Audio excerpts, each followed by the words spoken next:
your boy Jody Boy Sam and welcome to Storytime with GBS. What story are we going to be doing? Well, we're going to be opening up a new visual novel with The Bottom of the Well. Now, I've seen it on Steam, it's free to play with. I'll leave the link down of the game in the description below. So if you want to play the game and check it out for yourself, you know where to go. And yeah, I've seen this, I like the art style. It's got this twist on Alice in the Wonderland, and yeah, I was like hooked onto it straight away. So I have played a little bit, like a tiny bit of it, just so I can get the recording settings and all that stuff. As you all know, I like to make sure it's run smoothly. So we're going to start a new game.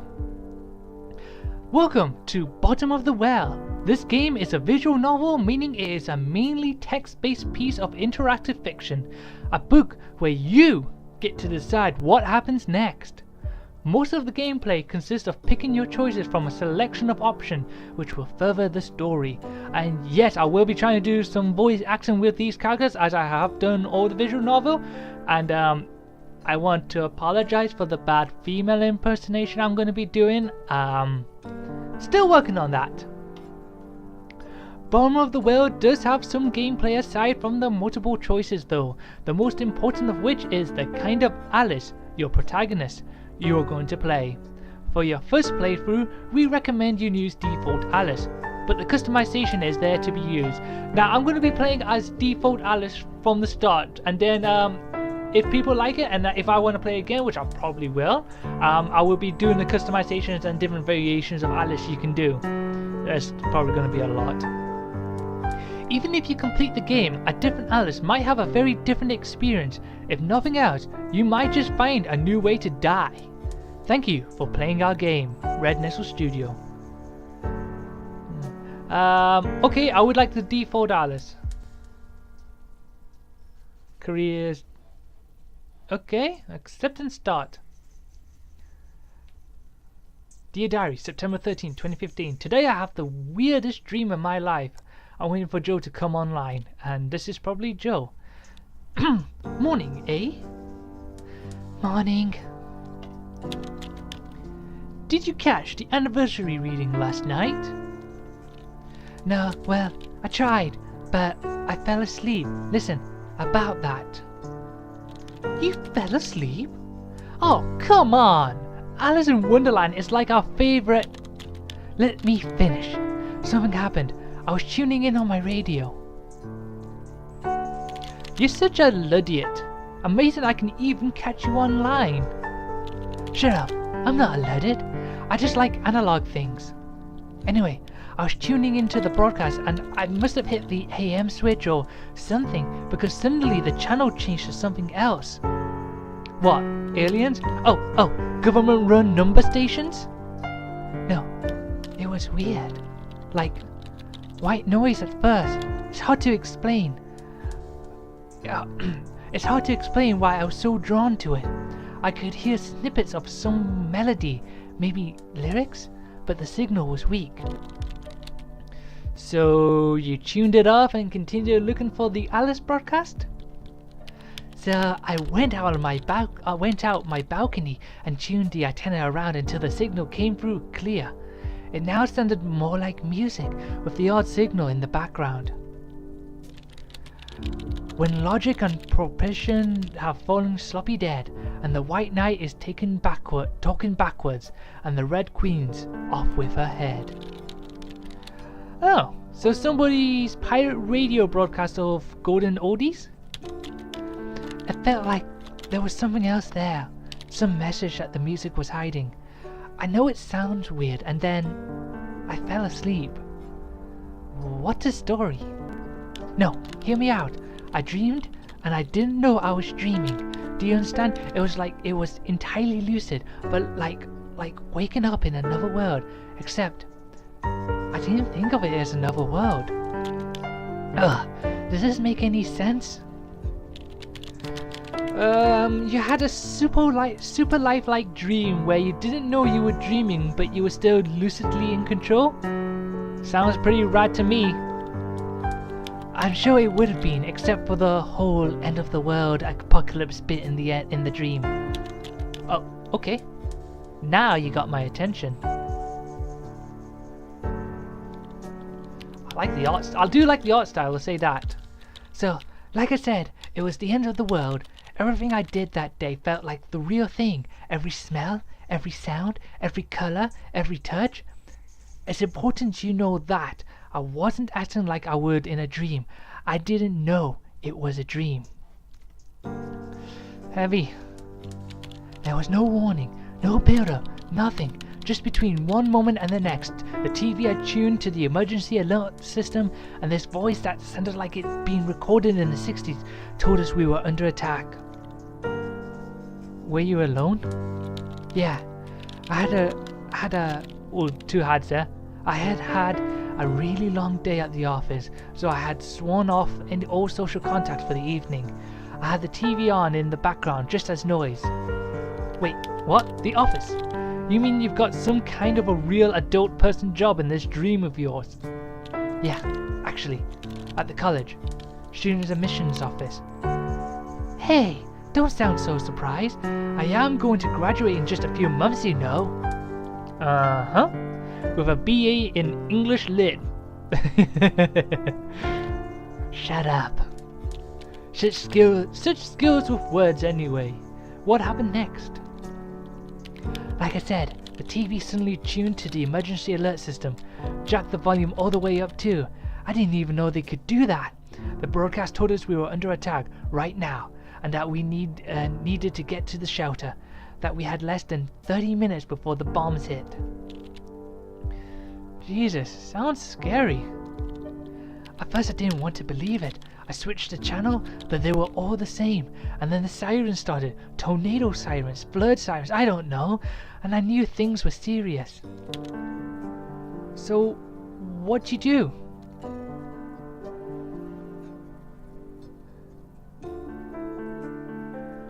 Oh, good thing I'm not on a time limit here. I would think about my option. Okay, what was your plan? The broadcast kept saying to stay indoors, to keep all windows and doors closed, stuff like that. Was it realistic of you to think you could stay in the apartment? Realistic? It wasn't like I had been through a lot of apocalypses before. I'm not sure what constitutes realistic. I had enough food in my cupboards to last me a little while, so at least I had that going for me. Oh yeah, and then I had my trusty radio, of course. I tried it and it worked. It was sending out the same emergency broadcast as the TV, and you called me a ludiot.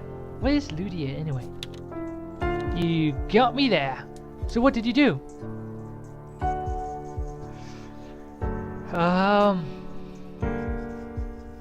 Okay, so I just I would try while I had the access. I would go on the online to find out what exactly is going on.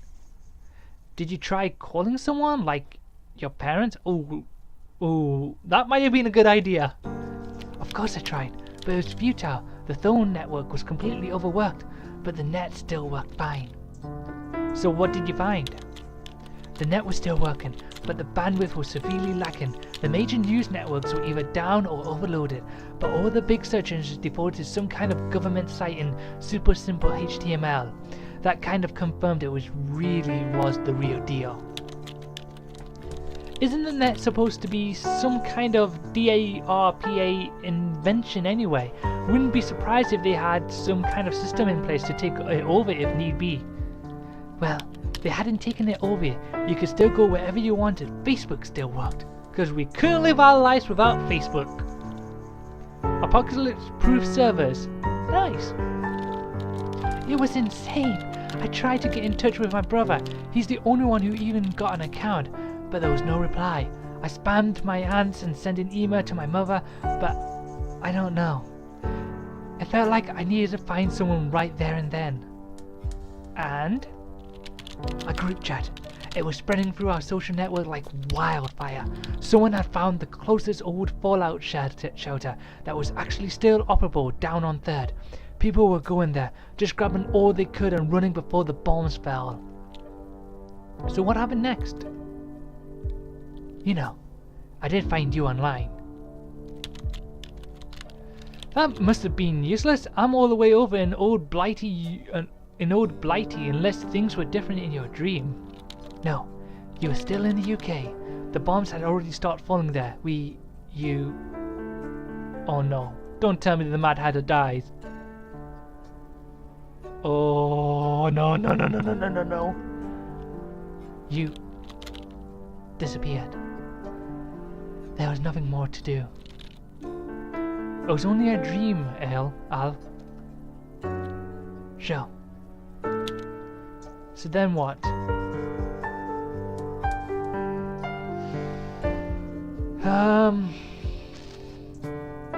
Okay, so I'm in an apartment from the looks. I suppose I decided to stay home mostly because that's what the message was telling us to do. Is this the part where you start putting aluminium foil over the windows and prepare your bathtub for extended living? As if I even had the presence of mind to do that. I just listened to the man on the TV. He said, move, you and your family to the centermost room in your house, preferably one without windows, preferably underground. Didn't your building have some kind of shelter? At least on this side of the pond, it feels like you can't walk down a block without stumbling on half a dozen bomb shelters. Am I in America or something? I don't know. Sadly, no. We never got into the habit of getting bombed during our wars. We're the ones doing all the bombing. Yeah, I'm in America. I just got that straight away. Sorry, Michael. Anyway, bathroom it was then. Did you think to bring anything? Oh, right, yes. I grabbed the biggest bag I had.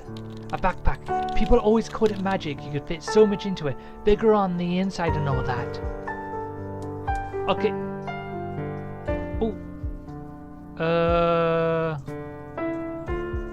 What did I take? I took the radio.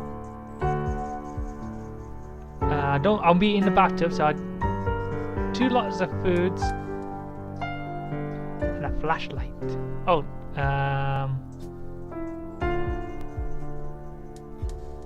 spare clothes.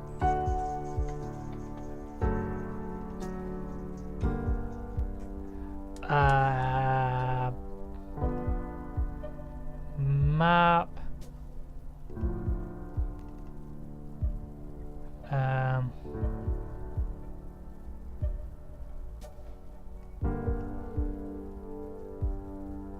Okay.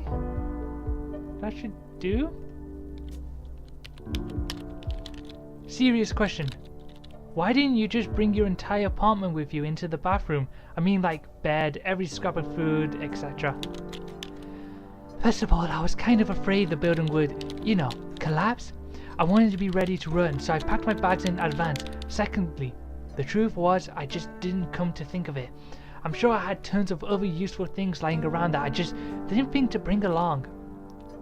Alright, so what happened? The end of the world. Come on, let's hear it. It took a lot longer for the bombs to begin falling than they said. I stayed online for as long as I could, with my laptop in the bathroom, door closed, everything edible stacked around me. The news suggested that the US missile defense was working, that it was shooting down the Russian Why is it always Russia that's attacking? Shooting down the Russian missiles before they could land, but I guess sooner or later our luck ran out. So basically Russia attacking America. Okay, go on. Well, first the electricity went. I remember being lit up by just my laptop screen. Before I had time to panic, there was this rumble, and then plasters started raining down from the ceiling, and the toilet seat underneath me kind of started feeling oily. I don't know, like I was in danger of sliding off it. Jesus. I was completely terrified. There was nothing really that could prepare you for it, and that was just the first one. How many did they send your way? How should I know? After that first hit, the internet was down. The lights didn't come back on, but then a few moments later, there was another one. You know how you kind of count seconds between seeing the flashes and hearing the thunder when there's lightning? Yeah? This felt like that, shock after shock. And then counting the little white flakes dropping down from the ceiling, hoping and praying the next ones wouldn't just obliterate you. Did it go on for long? I don't think so. After the third one, my laptop and phone both stopped working suddenly. EMP? EMP? What's that? It's an electric magnet pulse! There you go. It's electric-magnetic pulse. It's this like secondary effect of a nuclear blast that knocks you out electronics. Wait, how could you not know what that is? It's your dream after all. That is kind of weird. Dreamy definitely knows more things than real me does or did. Yeah. How long did you stay in there? Well, the man on the TV said to monitor broadcast until an all clear was given, or at least 24 hours. I brought my portable radio with me. The net went down, but the radio waves remained, at least for a while. Analog for the win. The broadcast stopped after a while, but not before reporting on wind patterns. There was going to be a lot of fallout raining down right outside my window, right around the 24-hour mark. Oh, so not the best option. Well, I was pretty sure I'd get inside whether I wanted it or not. The question was if it was worth waiting a little longer. Did you have enough food? I had enough to last me 24 hours at least. So what was your decision?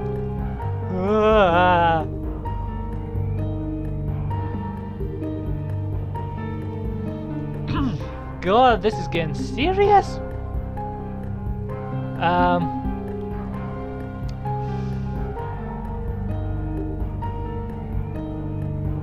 I didn't stay longer. That doesn't seem very safe. I was afraid, you know, what if the building collapsed or something? I didn't want to get caught in a burning building either. Besides, maybe it wouldn't be so bad. Was it? So, the bombs had just stopped falling, at least I thought they had. I gathered what I could and carefully opened the door to my bathroom, and was just met with the scariest sight. What? Every window shattered, all my stuff blown around like some giant vandal had gone through my apartment, and outside the shattered windows, a city on fire. The sky was completely darkened, but it was all lit up by the flames. I staggered a little closer and saw a mushroom cloud. Okay, I'm going to try speaking my normal voice for Alice, because trying to do it in a female voice really hurts my throat. Oh god, see that little, oh no. I'm hurt. Not sure what were you expecting. Sorry for not being prepped for the end of the world. Anyway, as I stood there, I heard or felt this vibration. I knew it was my building. Was it collapsing? It sure sounded like it. I hurried out into the corridor, and holy hell, yes, appropriate word. Some of the doors were blown open across the corridor, and I went to them, and yeah, just in time to watch half the building fall away in a flaming sea of debris.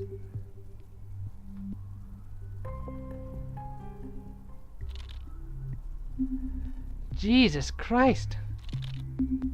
Ooh, you can see the fire.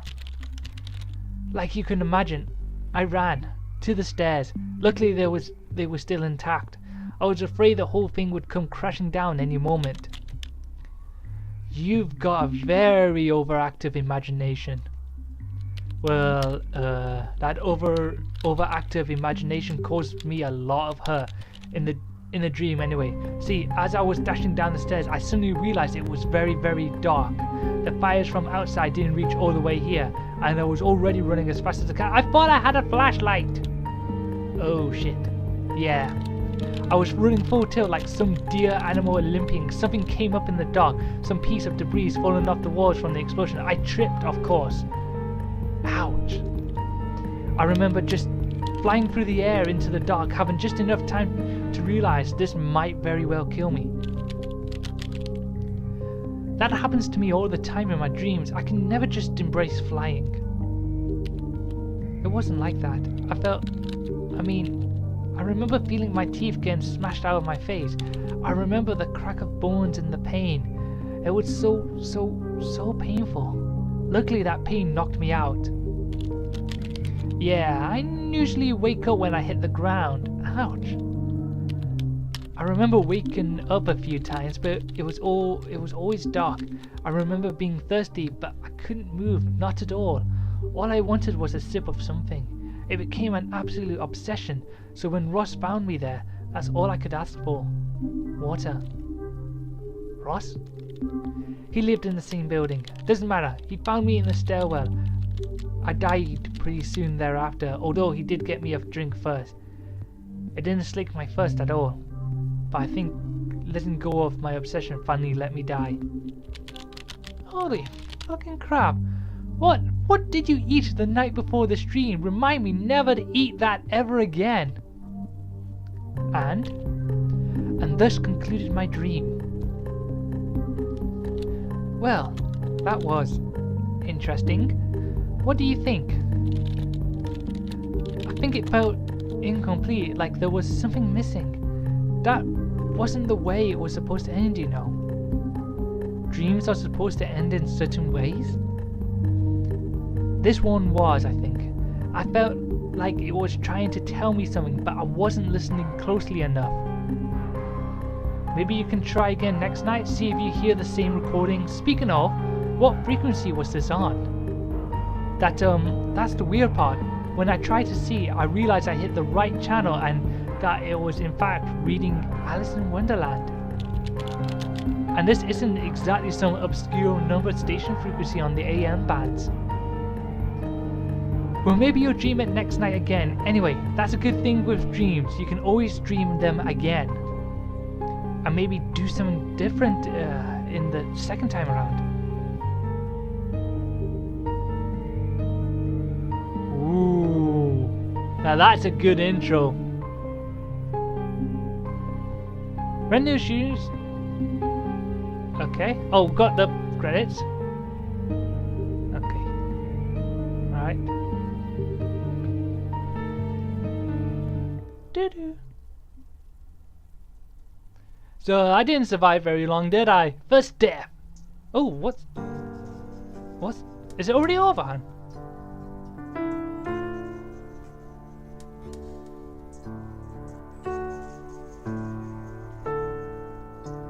Oh, wow. Wasn't expecting that to end so quickly.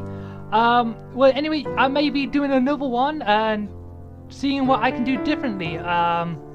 So, yeah, this is your boy Jordy Boys Time. If you want to see me play this again, let me know in the comments below and like the video. And have an awesome day, a brilliant day, a nice dreamy night's sleep without the apocalypse happen. And I'll see you in the next video. Ta-ra for now.